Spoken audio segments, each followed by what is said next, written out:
সংবিধানে বহুল আলোচিত তত্ত্বাবধায়ক সরকার ব্যবস্থা ফেরাতে আপিল বিভাগের শুনানি শেষ। ২০ নভেম্বর এই বিষয়ে রায়ের দিন ঘোষণা করেছেন প্রধান বিচারপতি সৈয়দ রেফাত আহমেদের নেতৃত্বাধীন আপিল বিভাগ। সেদিনই জানা যাবে তত্ত্বাবধায়ক সরকার আবারও ফিরে আসবে কিনা। শুনানি শেষে চতুর্দশ জাতীয় সংসদ নির্বাচন থেকে এই ব্যবস্থা কার্যকরের বিষয়ে একমত বিএনপি, জামায়াত সহ বাদী পক্ষের আইনজীবীরা।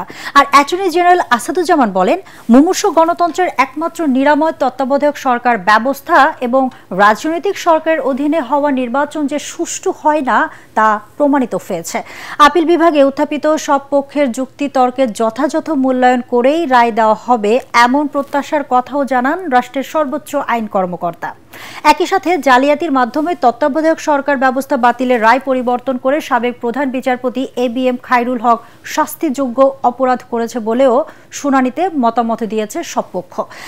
এদিন সুশাসনের জন্য নাগরিক সুজনের সম্পাদক বদিউল আলম মজুমদার সহ ৫ বিশিষ্ট ব্যক্তির আবেদনের পক্ষের আইনজীবী ডক্টর শরীফ ভূঁইয়া ও বিএনপির পক্ষের রুহুল কুদ্দুস কাজল সমাপনী শুনানি করেন।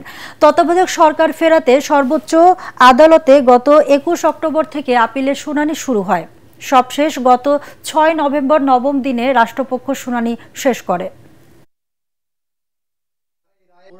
এই পুনর্বিবেচনার পরে বর্তমানে যে রায়টি হবে সেটি হবে ত্রয়োদশ সংশোধনী নির্দলীয় তত্ত্বাবধায়ক সরকার ব্যবস্থা সংক্রান্ত সর্বশেষ রায়, যে রায়টি ফলো হবে।